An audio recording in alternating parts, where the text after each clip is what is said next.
आइए बच्चों, आज हम लोग ग्रामर का एक महत्वपूर्ण जो पोर्शन है, मतलब कि टॉपिक है, जिसका नाम है उपसर्ग। क्या नाम है? उपसर्ग। उपसर्ग काफ़ी महत्वपूर्ण कहा जा सकता है। हर परीक्षा में आपको उपसर्ग से 2-4 क्वेश्चन देखने को मिलता है। तो जैसा कि आप देख पा रहे हैं, सबसे पहले हम लोग जानेंगे कि उपसर्ग किसे कहते हैं। देखिए, लिखा है कि वे शब्दांश, शब्दांश को यदि हम तोड़े तो इसका मतलब होता है शब्दों का अंश। शब्दांश का मतलब क्या होता है? यानी कि शब्दों का अंश। अंश बोलने से ही स्पष्ट होता है। अंश मतलब होता है किसी चीज का टुकड़ा। क्या होता है? टुकड़ा। यानी कि शब्दों का किसी शब्द का वह टुकड़ा जो शब्द के पहले जोड़े जाते हैं, या जो शब्द के पहले लग करके और उसके अर्थ को बदल दे, तो उसको ही हम लोग क्या कहते हैं? उपसर्ग कहते हैं। तो उपसर्ग किसे कहते हैं? शब्दों का वह अंश जो किसी शब्दों के पहले आकर के उसके अर्थ को बदल लेता है, उसे हम लोग क्या कहते हैं? उपसर्ग कहते हैं। ठीक है, देखिए यहाँ पर परिभाषा को याद रखिएगा जरा। ठीक है, जो शब्द के कब आता है? पहले आता है कि बाद में? पहले आता है। आगे है उपसर्ग के प्रकार। ठीक है ना, उपसर्ग के प्रकार। तो हिंदी में 3 प्रकार के उपसर्ग प्रचलित हैं। यानी कि उपसर्ग जो है हिंदी में कितने प्रकार के हैं? 3 प्रकार के। इस चीज को भी आप लोग याद रखिएगा। पता था आपको कि हिंदी में उपसर्ग कितने प्रकार के हैं? याद रखिएगा कि हिंदी में उपसर्ग 3 प्रकार के हैं। बात समझ में आ रहा है? तो आइए अब जानते हैं कि कौन कौन सा उपसर्ग है। पहला जैसे कि संस्कृत उपसर्ग। बोलिए। संस्कृत उपसर्ग। तो आज हम पहली बार देख रहे हैं ये चीज। कौन कौन उपसर्ग है? संस्कृत उपसर्ग है, फिर है हिंदी उपसर्ग, और तीसरा है उर्दू उपसर्ग। बताइए कौन कौन सा उपसर्ग है? देखिए, हिंदी से याद कीजिए, हो जाएगा। हिंदी मेरा भाषा, उर्दू इनका भाषा। बात समझ में आ गया? संस्कृत ब्राह्मण का भाषा। अब याद कर लीजिए कि कौन कौन सा उपसर्ग है? हाँ, अपना बोलिए ना। हिंदी, उर्दू, संस्कृत। अब समझ में आ गया ना? ऐसे याद कीजिए, हिंदी, उर्दू, संस्कृत में उपसर्ग लगा दीजिए। हिंदी उपसर्ग, संस्कृत उपसर्ग और उर्दू उपसर्ग। ठीक है, अब आगे चलिए। उर्दू उपसर्ग को हम लोग फारसी या अरबी उपसर्ग भी कह सकते हैं। संस्कृत उपसर्ग में जरा देख लीजिए अब ध्यान से इधर। संस्कृत उपसर्ग के अंतर्गत क्या सब आता है और कैसे आता है?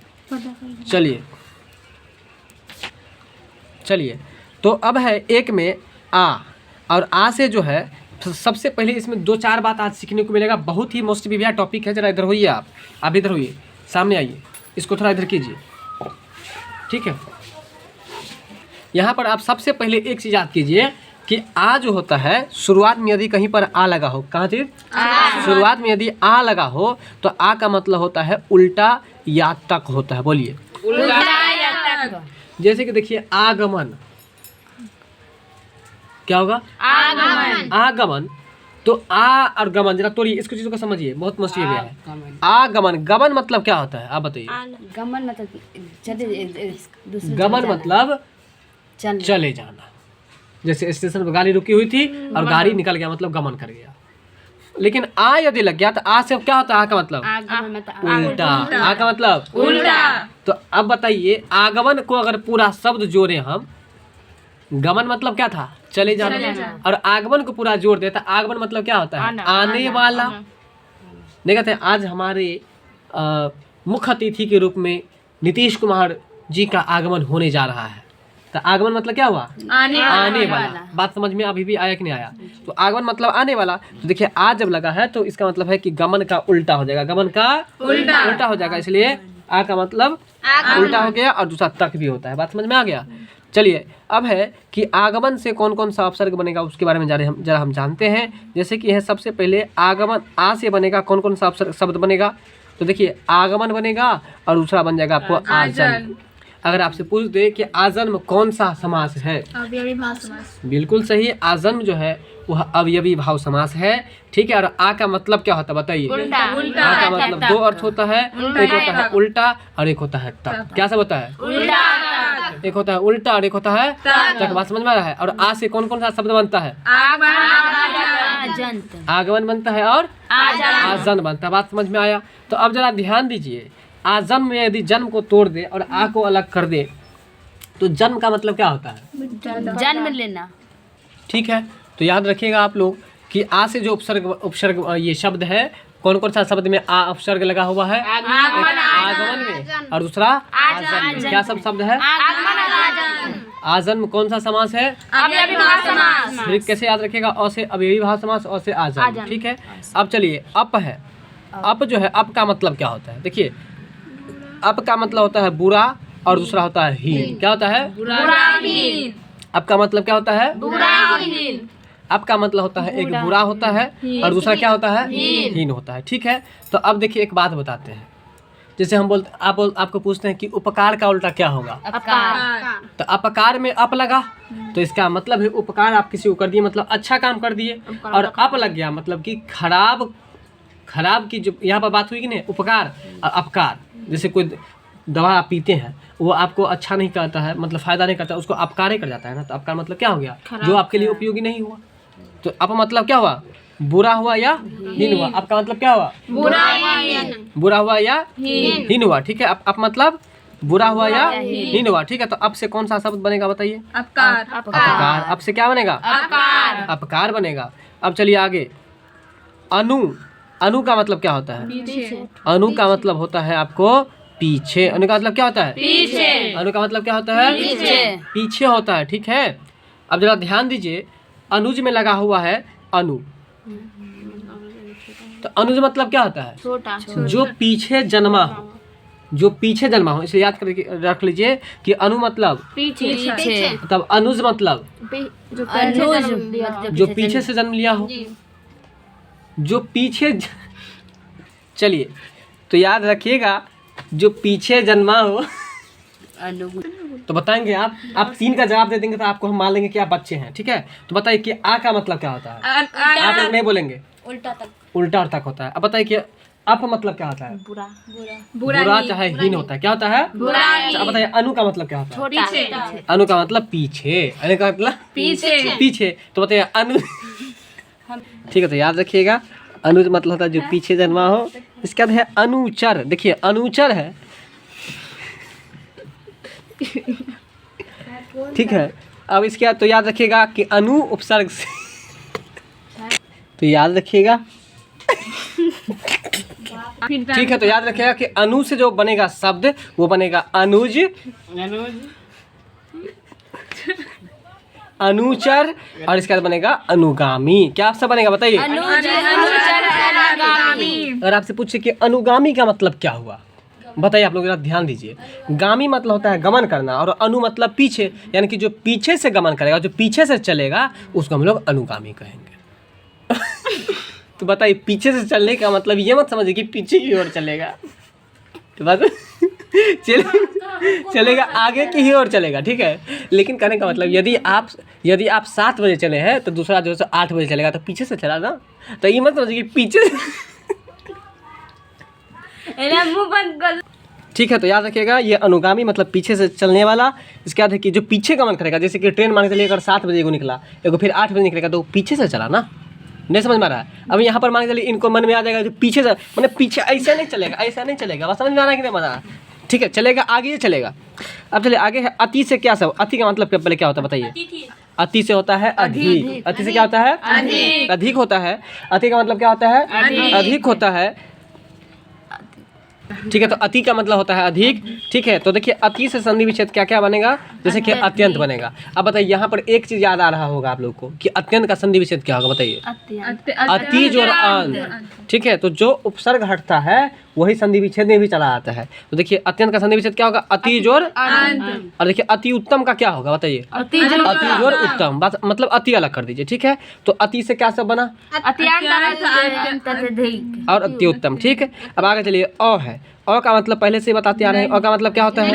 नहीं। तो जैसे कि मान के चलिए, आप एक बात बताते हैं, जैसे कि हिंदी का जब एग्जाम दीजिएगा इंटर या मैट्रिक में, तो उसमें रहता है अपठित गद्यांश, रहता है कि नहीं रहता है? तो अपठित, देखिए पठित मतलब पढ़ा हुआ, और अ मतलब नहीं, यानी कि जो नहीं पढ़ा रहता है वही तो गद्यांश में रहता है। नहीं समझ में आया? जो नहीं पढ़ा हुआ रहता है वही तो गद्यांश में रहता है, इसलिए अपठित उसको कहा जाता है। इसके बाद है अदय, मतलब जो देने वाला नहीं हो, जो देने लायक नहीं हो, उसको हम लोग अदय कहेंगे। बात समझ में आया कि नहीं? तो अ मतलब क्या होता है? नहीं। और अपठित मतलब जो नहीं पढ़ा, जो नहीं पढ़ा हो। अदय मतलब जो नहीं देने वाला। बात समझ में आ गया? चलिए अ मतलब क्या होता है? नहीं। आ मतलब क्या होता है? आ मतलब उल्टा। देखिए ना, अब इसको ऐसे याद कर लीजिए, अ मतलब नहीं, और आ मतलब उल्टा, और उल्टा होता है। ठीक है, बताइए अप मतलब क्या होता है? अपकार करता है तो बुरा या हीन। चलिए अनु मतलब अनु, जैसे अनु जो है इनकी छोटी बहन है ना, तो अनु मतलब छोटा, ठीक है, अनु मतलब छोटा। अच्छा अति मतलब क्या होता है? अधिक। और मतलब नहीं। अब आगे चलिए, आगे लिखा है अब, क्या लिखा हुआ है? अब। तो अब का मतलब जो होता है वो होता है आपको बुरा। अब मतलब क्या होता है? अब मतलब बुरा होता है, ठीक है। और एक और होता है नीचे भी होता है। अब मतलब बुरा भी होता है और नीचे भी होता है। बात समझ में आया? तो याद रखिए, अब मतलब क्या होता है? बुरा भी होता है और नीचे भी। इधर देखिए ना, अब मतलब बुरा भी होता है और नीचे भी होता है। अब आगे चलिए, लिखा है कि अब से आपको कौन कौन सा शब्द बन रहा है, बताइए। अब से कौन कौन सा शब्द बन रहा है? अब से बन रहा है अवगुण। क्या बन रहा है? अवगुण बन रहा है। और इसके बाद आपको बनता है अवनति। क्या होता है?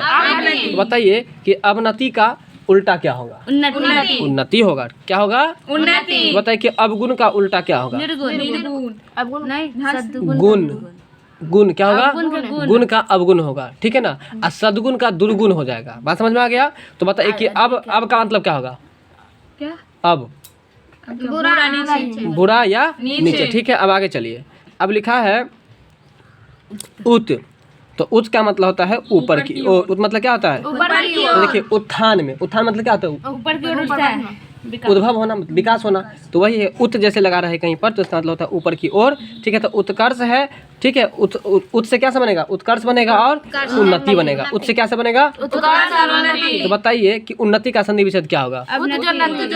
सही बात है, उत जोड़ नति हो जाएगा। अब आगे चलिए, कु से, कु का मतलब क्या होता है पहले ये बताइए। कु का मतलब होता है कु का मतलब होता है निंदनीय। निंदनीय। चलिए आगे चलिए, तो कु मतलब होता है निंदनीय होता है। निंदनीय मतलब कि बुराई करने लायक, ठीक है। निंदनीय मतलब बुराई करने लायक। तो देखिए कु से जो बनेगा आपको बनेगा कुमार्ग। क्या बनेगा? कुकर्म। क्या बनेगा? कुप्रथा। क्या बनेगा? कुप्रथा बनेगा, ठीक है। कुमार्ग बनेगा, कुकर्म बनेगा और कुप्रथा बनेगा। बताइए कु से क्या से बनेगा?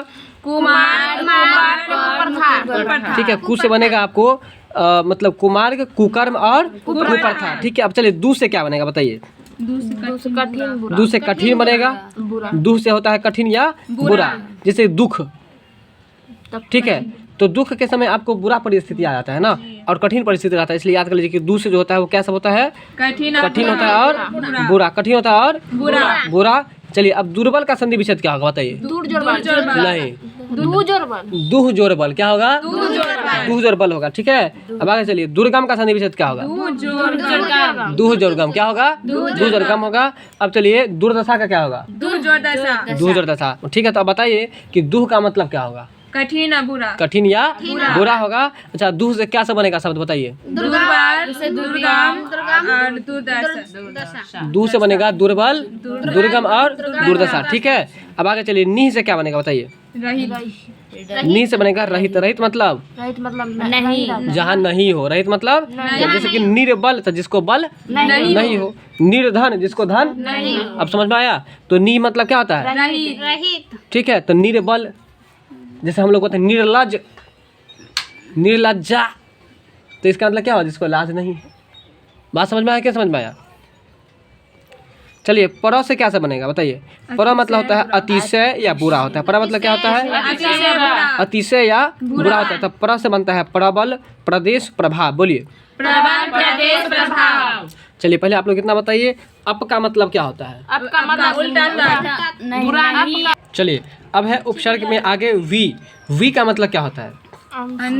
वी का मतलब होता है आपको अंश होता है और अतिशय होता है। वी मतलब क्या होता है?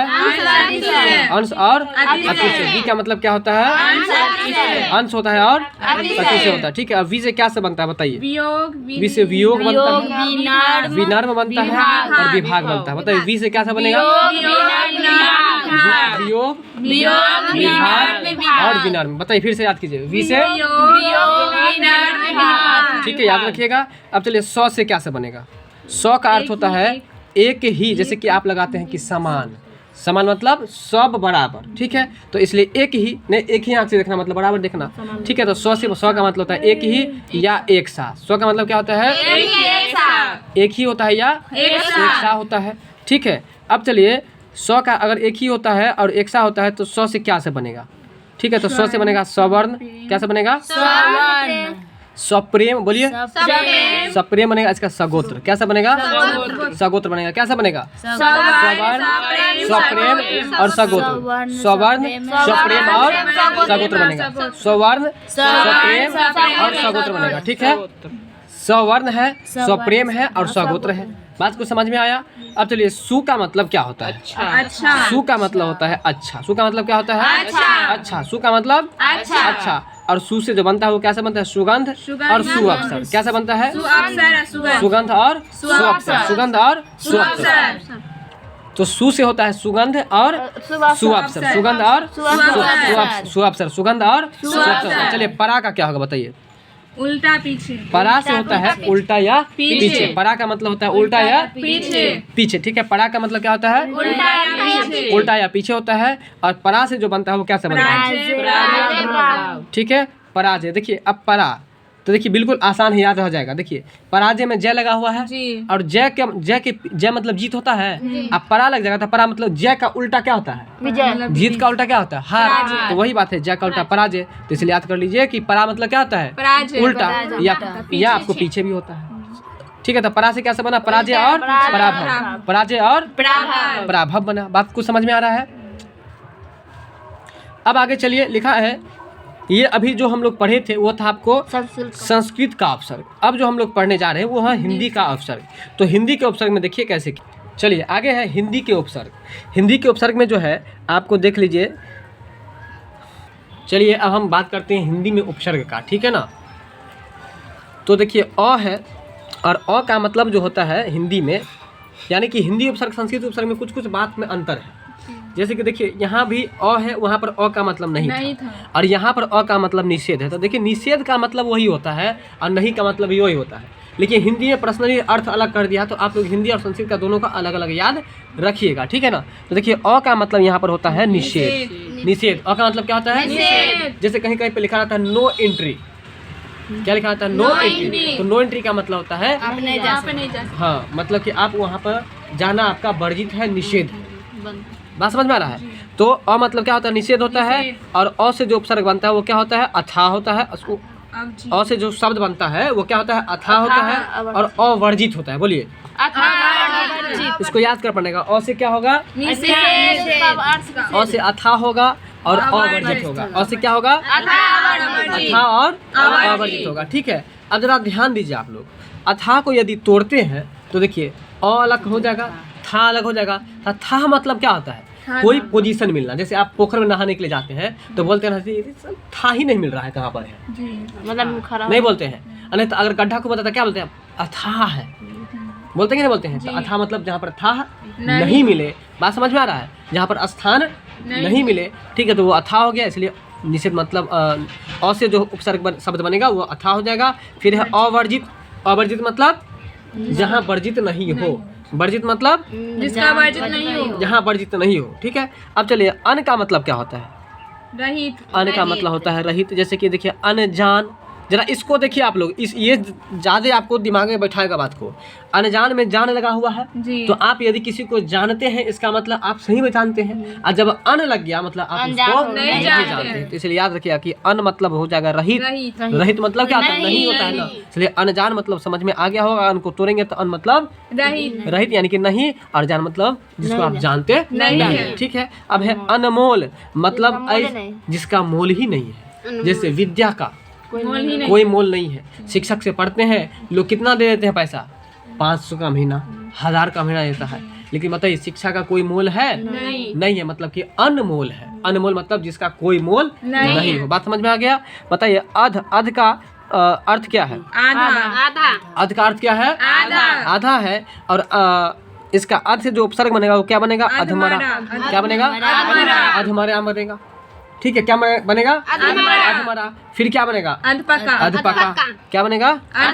अधपका है। तो जरा ध्यान दीजिए, अध का मतलब होता है आधा, तो अधमरा का मतलब जो पूरा मरा हुआ नहीं हो।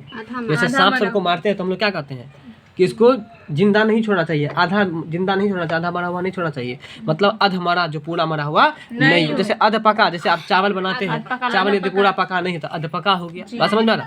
तो अधपका बात समझ में आ गया। अब चलिए आगे हम लोग चलते हैं। आगे है औ। चलिए तो बताएंगे आप लोग कि औ मतलब क्या होता है। देखिए औ मतलब होता है हीन। औ मतलब क्या होता है? हीन होता है। ठीक है, तो औ मतलब हीन होता है। तो औ उपसर्ग से जो बनेगा वो क्या बनेगा बताइए? अवगुण।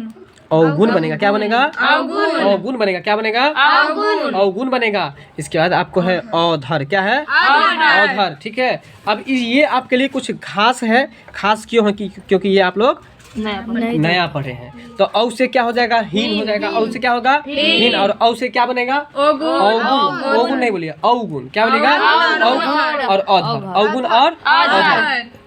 चलिए तो औ मतलब क्या होता है बताइए? औ मतलब होता है हीन, जैसे अवगुण और औधर। ठीक है, अब चलिए ऊन। ऊन का मतलब क्या होता है बताइए? ऊन का मतलब होता है एक कम। सही बात है। अब देखिए ये चीज याद रह जाएगा, जरा इधर ध्यान दीजिए। आप बोलिए 59, तो 60 में एक कम हुआ। बोले 49, 50। अब पहले का लोग पता है ऐसे ही बोलता था। पहले 59 नहीं बोलता था, बोलता था कि 50 में 2 कम, 50 में 1 कम। अभी बहुत लोग जो पुराने जमाने के हैं वो बोलते हैं, है ना, 100 कम 1000। 100 कम 1। हाँ, 100 कम 1000। इसका मतलब क्या हुआ? इसका मतलब 900 हुआ। ठीक है, तो याद रखिएगा ऊन का मतलब क्या होता है? एक कम। यानी कि देखिए 59, 29। बात समझ में आ गया? अब चलिए नी है, तो नी का मतलब क्या होता है? नी का मतलब भी आपको रहित होता है। जैसे कि देखिए ये भी आपको याद रह जाएगा, जरा ध्यान दीजिए। नीडर है, तो नीडर में जिसको डर नहीं है, जिसको डर नहीं। रहित मतलब क्या होता है? नहीं। रहित मतलब क्या होता है? नहीं होता है ना, इसलिए नीडर में देखिए, नीडर में नी जो है नी का मतलब हो गया नहीं। अब आगे चलिए निकम्मा, जो कोई काम का नहीं हो। जैसे कि बात समझ में आ रहा है? तो ये निकम्मा है, बात समझे, कोई काम का नहीं है। बात समझ है? अब आगे चलिए, आगे भर। तो बोलिए आप भर पेट खाए, मतलब पूरा पेट खाए। तो इसलिए भर का मतलब क्या होता है? पूरा होता है। ठीक है, और भर का जो ये उपसर्ग शब्द बनेगा क्या होगा? भरपेट होगा। क्या होगा? भरपेट। चलिए भरपूर, भरपेट और भरपूर। भरपेट और भरपूर। भरपूर हो जाएगा। अब आगे चलिए सु से क्या सब बनेगा बताइए? श्रेष्ठ। जैसे आप लोग बोलते हैं सुपुत्र। सुपुत्र मतलब होता है श्रेष्ठ पुत्र। क्या होता है? सुपुत्र मतलब क्या होता है? श्रेष्ठ पुत्र होता है। अगर आपसे पूछ दे कोई सुपुत्र में उपसर्ग क्या होगा? सु होगा। निडर में उपसर्ग क्या होगा? निकम्मा में क्या होगा? 59 में क्या होगा? ऊन। अच्छा, अवगुण में क्या हो गया? औ। बहुत अच्छा। अधमरा में अध। अनजान में अथाह में देखिए आपको जब भी इसमें फंसे ना, तो इसको ये तोड़ करके देखिए कि इसमें कौन सा ऐसा मतलब वर्ण है जिसको मतलब कौन सा ऐसा मतलब शब्द का कौन सा ऐसा टुकड़ा है जिसका कुछ ना कुछ अर्थ आप पहले से जानते हैं। जैसे अनजान में आप जान पहले से जानते थे कि नहीं जानते थे? अथाह में था जानते थे कि नहीं जानते थे? इसी तरह से आप लोग अलग कर लिया कीजिए। सुपुत्र है तो सुपुत्र में देखिए पुत्र जानते थे पहले से, सु को अलग कर दीजिए, वो उपसर्ग हो गया। चलिए सुपुत्री, सु इसमें उपसर्ग है। तो बताइए मधु का मतलब क्या होता है? मधु मतलब होता है मीठा या मस्ती। मधु मतलब क्या होता है? मीठा या मस्ती होता है। चलिए अब मधु से क्या से बनेगा? मधुमेह, मधुशाला। मधुमय बनेगा और मधुशाला बनेगा। क्या से बनेगा बताइए? मधुमय और मधुशाला बनेगा। अब चलिए सह। सह मतलब क्या होता है? कल आप लोग पढ़े थे सहचर, सहपाठी मतलब साथ साथ पढ़ने वाला। तो सह मतलब साथ होता है। सहयोगी मतलब जो आपको साथ करे, मतलब किसी योगी मतलब होता है, योग मतलब होता है काम, योगी मतलब काम करने वाला। ठीक है, और सह मतलब साथ, यानी कि साथ साथ जो काम करे वो आपको सहयोगी हो जाएगा। नहीं समझ में आया?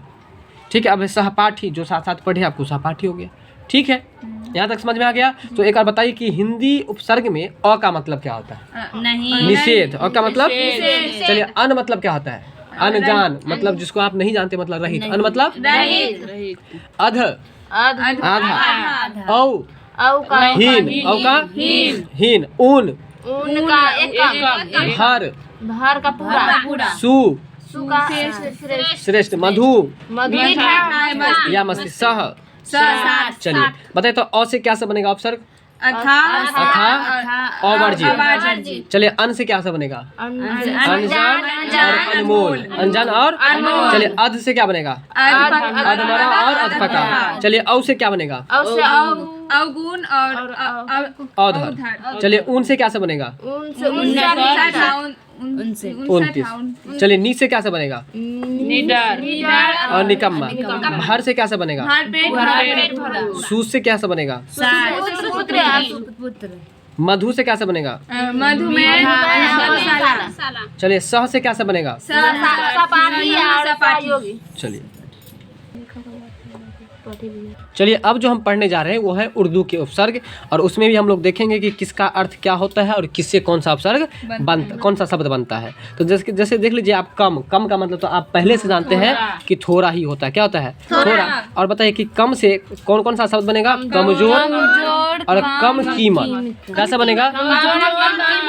कमजोर और कम कीमत। चलिए अब है खुश। खुश का मतलब क्या होता है? जब आप खुश रहते हैं तो अच्छा लगता रहता है ना, इसलिए याद कर लीजिए खुश का मतलब अच्छा। और खुश से क्या होगा? खुश दिल, खुश किस्मत। क्या सब होगा? खुश से क्या सब होगा? खुश दिल और खुश किस्मत होगा। अब चलिए गैर से क्या होगा बताइए? गैर से क्या होगा? गैर, जैसे हम बोलते हैं कि गैर मुस्लिम, मतलब मुस्लिम को छोड़कर कोई और भी जाति। गैर मुस्लिम मतलब मुस्लिम को छोड़कर है ना। गैर हिंदू को छोड़, बात समझ में आ गया ना। तो चलिए गैर भिन्न लिखा हुआ है। गैर भिन्न का मतलब यहाँ पर हो गया गैर हाजिर और गैर सरकारी। क्या सब हुआ? गैर सरकारी। गैर हाजिर और गैर सरकारी। तो बताइए कि गैर का मतलब क्या होता है? गैर का मतलब छोड़कर, ठीक है, उससे अलग। ठीक, तो गैर हाजिर, गैर सरकारी। गैर सरकारी का मतलब क्या हुआ? वो सरकारी नहीं, सरकार से छोड़ कर प्राइवेट। प्राइवेट, बहुत अच्छा। ठीक है, गैर हाजिर मतलब वो हाजिर नहीं है। वो हाजिर नहीं है, जिसको हम लोग एब्सेंट बोलते हैं। क्या बोलते हैं? एब्सेंट। चलिए अब है ना। क्या है? ना। और ना से क्या बनेगा बताइए? अभाव। ना का जो अर्थ हो जाएगा वो होगा आपको अभाव। ना का क्या होगा? अभाव होगा। ना का क्या होगा? अभाव होगा। ठीक है, ना का अर्थ क्या होगा? अभाव होगा। और ना से क्या सब बनेगा बताइए? नाराज, नाराज, नापसंद, नालायक। क्या सब बनेगा? नालायक बनेगा। ठीक है, ना से आपको क्या सब बनेगा? नाराज, नापसंद और नालायक बनेगा। ठीक है, ब से क्या से बनेगा बताइए? बुरा। बहुत से बनेगा अनुसार। ब से बनेगा आपको बदस्तूर और वाइलजाम। ठीक है, वाइलजाम। ठीक है, चलिए तो यहाँ पर याद रखिएगा कि ना से तो अभाव, वैसे भी हम लोग बोलते हैं कि हम ना जाएंगे, या मेरे पास ये सामान नहीं है, तो ना बोलते हैं मतलब अभाव। ठीक है, अब चलिए ब का मतलब क्या होता है? अनुसार। ब का मतलब होता है अनुसार। ब का मतलब अनुसार। ब का मतलब अनुसार होता है। ठीक है, तो ब से जो आपको उपसर्ग से शब्द बनेगा वो क्या सब बनेगा बताइए? बदस्तूर, बाइलजाम। क्या सब बनेगा? बदस्तूर और बाइलजाम बनेगा। ब से आपको बदस्तूर और बाइलजाम बनेगा, इसको याद रखिएगा। तो बद से बद अच्छा, बदनाम बुरा। बद अच्छा, बदनाम बुरा। तो कहने का मतलब ये है कि कहने का मतलब यदि आप बद है तो अच्छा है, यानी आप बुरा है तो अच्छा है, लेकिन बुराई से भी अच्छा है, मतलब बुराई से खराब क्या है? बदनामी है। ठीक है, इसलिए बद अच्छा, बदनाम बुरा। मतलब बद अच्छा मतलब आप अगर बुरे हैं तो ठीक है, लेकिन बदनामी अच्छा नहीं है। तो वही कह रहा है बद अच्छा, बदनाम बुरा। मतलब बद अच्छा है, बुराई अच्छा है, लेकिन बदनामी अच्छा नहीं है। तो वही लिखा है कि बद मतलब बुरा। और याद रखिए कि बद मतलब होता है बदबू। बद से क्या से बनेगा? बदबू, बदनाम, बदसूरत। बोलिए बदबू, बदनाम, बदसूरत। अब आगे चलिए, अब है ब से क्या से बनेगा बताइए? ब और बा का मतलब होता है सात। ब और बा का मतलब क्या होता है? सात। ब और बा का मतलब क्या होता है? सात होता है। और इसका जो शब्द बनता है, इसे जो शब्द बनता है वो बाकायदा। क्या बनता है? बाकायदा। फिर बनता है बदनाम। क्या बनता है? बदसूरत। बोलिए बदसूरत। ठीक है, तो याद रखिएगा। लेकिन यहाँ पर एक चीज जरा ध्यान दीजिए आप लोग, यहाँ बद से था तो वहाँ भी बदसूरत बन गया, और यहाँ ब से भी बदसूरत बन गया। ठीक है ना, इसमें दो। ठीक है, तो याद रखिएगा कि बदनाम, बदसूरत, बाकायदा, इस सब का जो है सो आपको अर्थ क्या होता है? अर्थ साथ। अर्थ नहीं, इसका अवसर क्या होता है? तो ब और बा होता है। चलिए बे से क्या बनेगा बताइए? बे से बिना। बे से हो जाएगा आपको बिना। बे से क्या होगा? बिना। तो इसका होता है बेकायदा, बेतमीज और बेईमान। क्या सब होगा? बेकायदा, बेतमीज और बेईमान। क्या सब है? बे से बिना, बेकायदा, बेतमीज और बेईमान हो जाएगा। ठीक है, तो इसको याद रखिएगा। अब चलिए ला से क्या सब बनेगा? ला से बीना। ला से बनेगा विना, ला से कैसे बनेगा विना, और ला से होता है आपको लावारिस, ला इलाज और लापता। कैसा होगा लावारिस, ला इलाज और लापता, लावारिस, ला इलाज और लापता। बात समझ में आ रहा है? तो ला से जो बनेगा आपको लावारिस बनेगा, ला इलाज बनेगा और लापता बनेगा। अब चलिए आगे, चलिए आगे है सर। सर का मतलब क्या होता है? मुख होता है। सर का मतलब क्या होता है? मुख। अब नहीं देखिए, अभी हम आप लोगों के सर है ना, तो हम मुख हुए ना, इसलिए याद रखिएगा कि सर का मतलब मुख होता है। और सर से कैसे बनेगा? तो सरदार, सरताज और सरपंच। कैसे बनेगा? सरताज और सरपंच। सरताज का मतलब क्या होता है? सर का ताज। ठीक है, सर का ताज। चलिए अब है हम, और हम का जो अर्थ होता है वो होता है सम। हम का अर्थ क्या होता है? जैसे हमरा, हम सफर, हम दर्द। बात समझ में आ रहा है? हम का मतलब क्या होता है? हमरा, हम सफर और हम दर्द होता है। ठीक है, आप इधर क्यों नहीं देखते हैं? तो हम का मतलब क्या होता है? मतलब पूछे हम का मतलब? हम का साथ, हम का मतलब सम। हम का मतलब सम। अब बताइए हम से क्या सब शब्द बनेगा? हमदर्द और हम सफर बनेगा।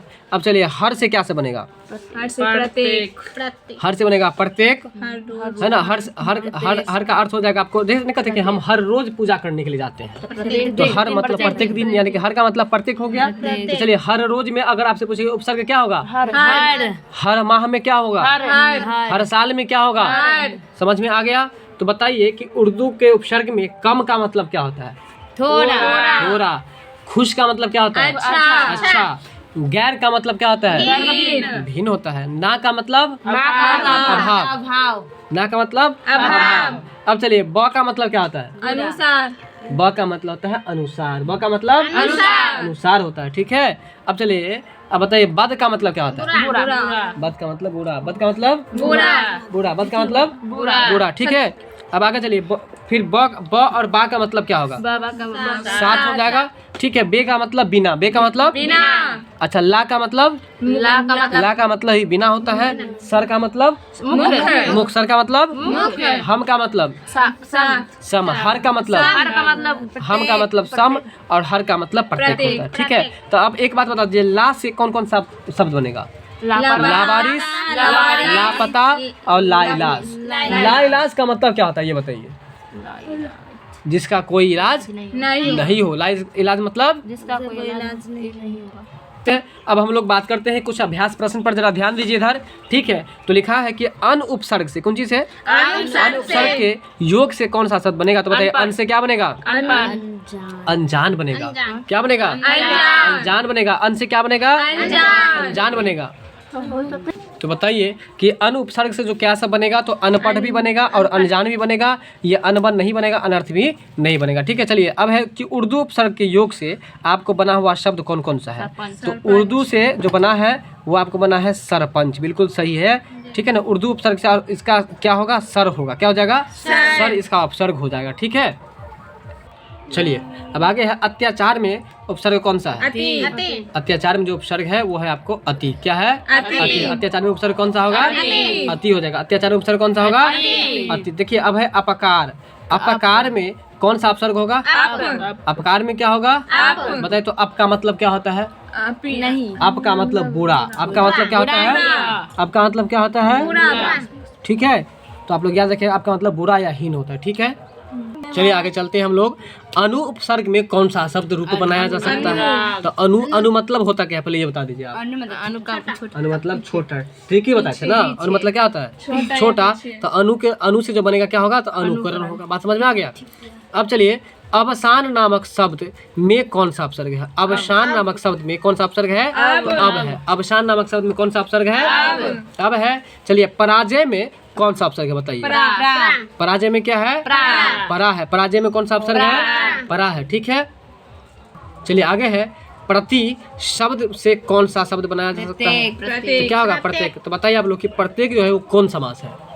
अव्ययीभाव समास, जिसके पीछे प्रति लगा हो या प्रत्येक लगा हो या यथा लगा हो या आ लगा हो तो ये सब क्या होता है? अभिलेखा समास। ठीक है, आगे है संकल्प में कौन सा उपसर्ग है? तो संकल्प में जो उपसर्ग है कौन सा है? तो सम है। संकल्प में क्या है? सम है। संकल्प में क्या है?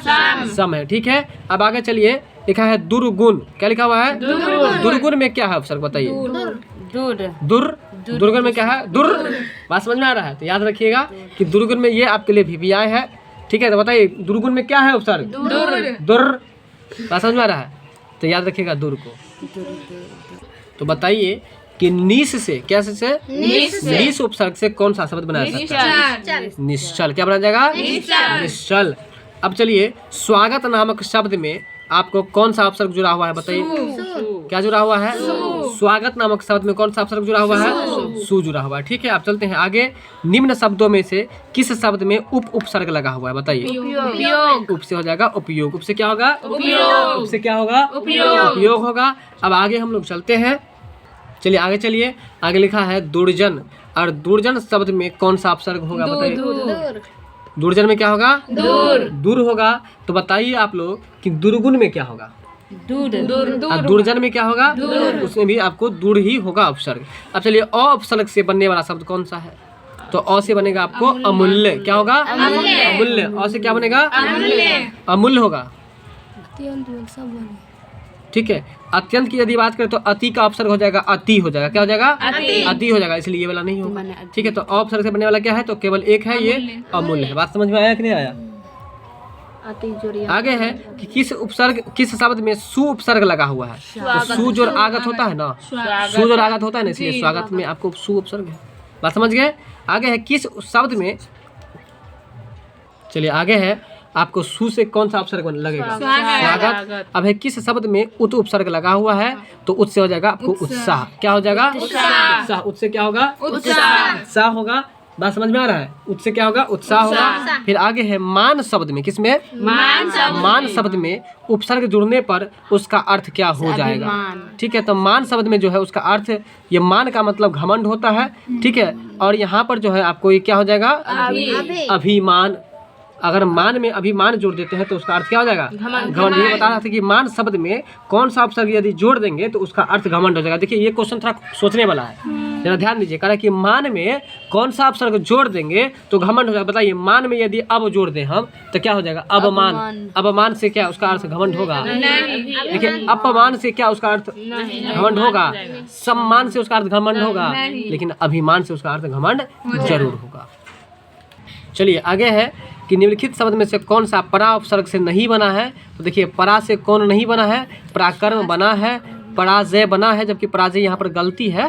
ठीक है, पराजय ऐसे होगा या पराजय, ये सही है। पराधीन भी बना है, जबकि परास्त जो है वो आपको नहीं बना है। ठीक है, नहीं, उससे मतलब नहीं है, उससे मतलब नहीं है। ठीक है, तो परा जो है, ये परा से आपको परास्त नहीं बना। तो बताइए परा से क्या से बना है? पराक्रम, पराजय, पराधीन। बताइए, तो हम कल बताए थे कि पराधीन का अर्थ क्या होता है? बिल्कुल सही बात है। ठीक है, तो पराधीन आप लोग याद रखिएगा। चलिए आगे है कि कौन सा शब्द है जो अनु उपसर्ग के मेल से नहीं बना है? अनु से नहीं बना है। तो देखिए, अनु से अनुपात बना है, अनुगामी बना है। ठीक है, बताइए अनुगामी मतलब क्या होगा? पीछे से जाने वाला। ठीक है, अनुसंधान मतलब क्या होगा? खोज। अनुसंधान का मतलब खोज, जबकि अनूठा जो है उससे नहीं बना है। बात समझ में आ गया? आगे है कि हार शब्द किस उपसर्ग से जुड़कर, हार शब्द जो है वो किस उपसर्ग से जुड़कर भोजन अर्थ देता है? आहार हो जाएगा। बात समझ में आ गया क्वेश्चन? अब तो सबसे पहले आप ही को जो दिमाग में ये बात आया, और सभी लोग ये चीज़ सोचिए। लिखा है कि हार शब्द में कौन सा उपसर्ग जोड़ देंगे? देखिए, हार में जैसे प्रति जोड़ देंगे तो प्रतिहार हो जाएगा, है ना। उप जोड़ देंगे तो उपहार हो जाएगा, नी से निहार हो जाएगा, निहार तेल हो जाएगा ना, और आ से आहार, आहार मतलब भोजन होता है, क्योंकि भोजन अर्थ मांग रहा था ना। अब आगे है कि निम्न में से कौन सा शब्द है जो उपसर्ग रहित है? बताइए, रहित का मतलब? नहीं। रहित का मतलब? नहीं। चलिए, तो कौन सा शब्द है जो उपसर्ग रहित है? तो बताइए उपसर्ग रहित कौन सा है? मवाद। मवाद जो है वो क्या है? उपसर्ग रहित है। मवाद क्या है? उपसर्ग रहित है। बात समझ में कुछ आ रहा है कि नहीं? मवाद क्या है? उपसर्ग रहित है, मतलब इसमें उपसर्ग नहीं है। मवाद में उपसर्ग नहीं। बात को समझ में आया? अब चलिए प्रत्येक में उपसर्ग क्या है बताइए। प्रति प्रति है बताइए, तो बताइए कि प्रत्येक जो है कौन सा समास है? अव्ययीभाव समास है। चलिए आगे है अध्यक्ष में कौन सा उपसर्ग है बताइए। अध्यक्ष में अगर आपसे पूछ दे कि अध्यक्ष का संधि विच्छेद क्या होगा? अधिजोर अक्ष, सही बात है। अब आगे चलिए कौन सा शब्द औपसर्ग से नहीं बना है? तो बताइए अभाव बना है कि नहीं बना है? बना है। आकाश, अनाथ, लेकिन अकाल जो है वह अ से नहीं बना है। बात समझ में आ गया? कितना प्रश्न आपको सही हुआ कमेंट्स करके जरूर बताइएगा। मिलते हैं नेक्स्ट वीडियो में। Thanks for watching.